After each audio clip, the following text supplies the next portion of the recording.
So, hi guys, welcome back. Wala na akong memory.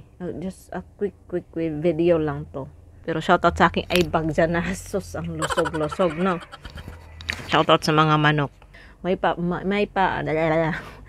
matats tayo ngayon. Okay, meron tayong quick video. Isa tong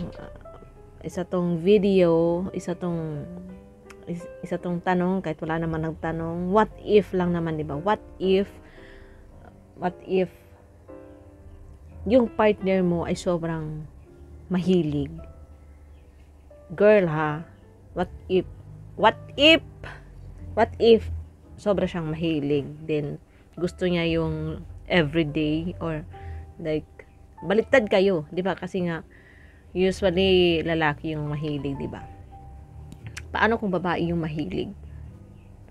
And then, darating yung point na hindi na siya masaya sa'yo at hindi siya nasasatisfied sa'yo dahil sa kahiligan niya talaga. Nakapaghanap siya ng iba. So, anong gagawin mo? Ako naman magtatanong sa inyo. Hindi yung puro kayo lang nagtatanong sa akin, no?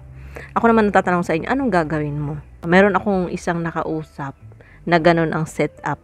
But then, ang nangyayari,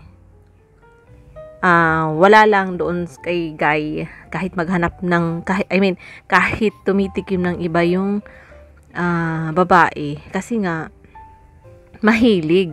Din siya naman, workaholic, tapos sabi niya, pagod siya, so hindi niya napoprovidean, as in, yung everyday na needs ng partner niya.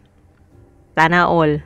Yun ang anong gagawin niyo? Ako naman magtatanong sa inyo, no? What if ganun ang mga partner niyo? Si girl yung sobrang hilig, and then yung guy hindi masyado, yung parang ano lang, medya lang. Meron palang ganun, no? Pagkakalam ko talaga, mga lalaki sobrang hilig. Ba't ganun? Ito paliktad sila. Talagang ganun talaga nangyayari, no? Wait lang, nahihirapan ako doon sa posisyon ko na yun, na. Ganun talaga lagi nangyayari. Opposite. Minsan babae yung hindi mahilig, tapos meron siyang partner na lalaki na mahilig. Ngayon naman, babae yung sobrang hilig, tapos yung lalaki hindi. Ganun, no? Opposite lagi. Ang galing talaga mag-partner ng tadhana. Charot. Meron sa amin ganyan. Naikwento ko na nga ata yan sa may update kong channel. Alam niyo naman, doon ako nagsimula. Meron sa amin ganyan. Sobrang hilig niya, pero wala na yung babae na yun.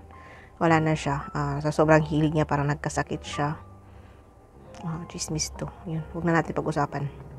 Kasi sobrang hilig niya na kahit sino na lang. Kasi nga, sobrang siguro hindi niya mapigilan. So, kailangan na may kakamot lagi. Ayun. So, itong aking video ngayon, anong gagawin niyo? Kayo tatanungin ko na naman. Kayo na naman ang tatanungin niyo. Anong gagawin niyo pag ganun yung mga partner niyo?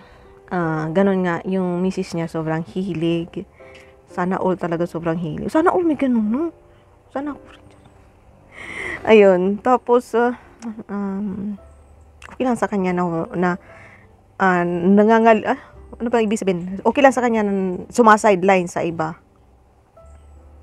Wow. So unfair na lang talaga. So unfair. Char. Kung ako siguro kay kuya, bahala na, uy. Kung talagang gusto mo yung ganyan. Ano ba yung nasa ilong ko?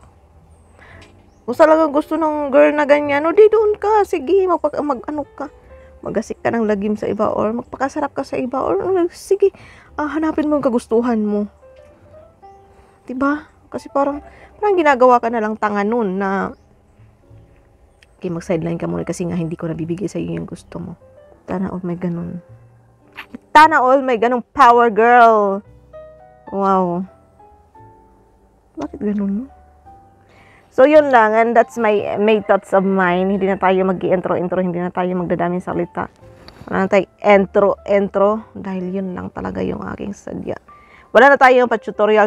Wala na tayong paano-anong mga tutorial kung anik-anik.